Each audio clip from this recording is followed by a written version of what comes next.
ननद की गरीब भाभी। रीना एक मध्यम परिवार की लड़की थी, लेकिन उसकी भाभी शिवानी एक बड़े घर की बेटी। शिवानी की शादी अभिषेक से लव मैरिज थी। अरे भाभी, ये कितना अच्छा सूट पहना है आपने।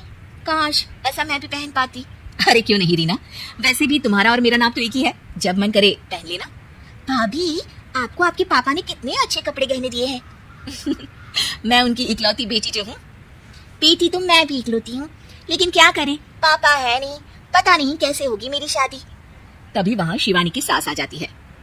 अरे क्यों नहीं करेगा भाई तेरी शादी धूमधाम से, आखिर जिम्मेदारी है तो उसकी।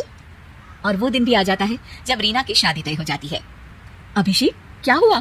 आप इतने परेशान तो कभी नहीं दिखे, कोई बात है तो बताइए मुझे। अरे शिवानी, वैसे तो शादी का सारा इंतजाम हो गया है, लेकिन गहनों का रेट तो आसमान छू रहा है। कैसे क्या करूं, कुछ समझ में ही नहीं आ रहा। थोड़ी देर में शिवानी अपने पूरे गहने अभिषेक के सामने रख देती है। ये लीजिए, गहनों का इंतजाम भी हो गया। अरे नहीं नहीं शिवानी, मैं ये गहने किसी हालत में भी नहीं ले सकता। ये तुम्हारे पिता ने तुम्हें दिया था और तुम हो कि। तभी वहाँ सास आ जाती है।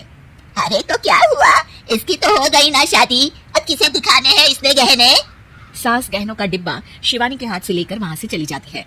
रीना की शादी धूमधाम से होती है और अब वो बड़े घर की बहू बन जाती है। वहीं रीना की शादी के बाद शिवानी और अभिषेक उसकी शादी के कर्जों से डूब जाते हैं। मैं सोच रही हूँ नौकरी करनी शुरू कर दूं, वैसे भी पढ़ी लिखी हूँ, आपकी थोड़ी मदद भी हो जाएगी। वैसे शिवानी कुछ दिन कर लो तो अच्छा ही होगा, क्योंकि जरूरत भी है। अब शिवानी भी नौकरी करने लगती है और घर खर्ची में अभिषेक का हाथ बटाती है।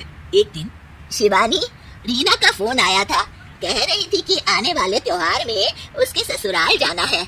ठीक है माँ। अरे ठीक तो है, लेकिन एक काम कर लेना, उसके सास ससुर से लेकर पूरे खानदान के कपड़े मिठाइयाँ सब ले आना, और हो सके तो रीना के लिए छोटे से कान में पहनने के बूंदे भी। और क्या है ना, शादी में उसे सारी बड़ी बड़ी कान की ज्वेलरी दी थी, घर में पहनने के लिए तो उसके पास कुछ भी नहीं है। शिवानी सोच में पड़ जाती है कि वो क्या करे, क्योंकि कर्जों और घर के खर्चों के बाद तो पैसे बचते ही नहीं थे। शिवानी फिर अपने पिता को फोन करती है और उनसे पैसे मांगती है। देखो शिवानी, मैंने तुम्हें शादी के वक्त ही मना किया था कि ऐसे घर में शादी करनी ही नहीं चाहिए। अरे अभिषेक को शर्म आनी चाहिए जो ससुराल से पैसे मंगवा रहा है। शिवानी को पिता की बात पर गुस्सा आ जाता है। आप मेरे पिताजी हैं और मैं परेशान थी, इसलिए आपसे मदद की उम्मीद की पापा। अभिषेक को तो पता भी नहीं है कि मैंने आपसे पैसे मांगे हैं। शिवानी सोचती है कि वो अभिषेक से बात करे, लेकिन फिर उसे लगता है कि वो टेंशन ले लेगा। तभी शिवानी की नजर हाथ के कंगन पर पड़ती है, सीधे बाजार जाती है और उसे बेचकर ननद के घर ले जाने का सारा सामान लेकर आती है और सास के सामने रख देती है। हाँ, ठीक है, लेकिन अब फल थोड़े और अच्छी क्वालिटी के होने चाहिए थे। शिवानी कुछ नहीं कहती, वहां से चली जाती है। एक दिन शिवानी, रीना का फोन आया था, बहुत रो रही थी। क्यों माँ, क्या हुआ? सब ठीक तो है ना उसके ससुराल में? अरे तूने तो उसकी नाक ही कटवा दी। अब मैंने क्या कर दिया माँ? कह रही थी कि बड़े घर की बहू है भाभी, जो कपड़े दिए वो ब्रांडेड भी नहीं थे। तू तो जानती है ना उन लोगों का पहनावा कितना अच्छा है। तू तो मेरी बेटी का भला कभी सोचती नहीं।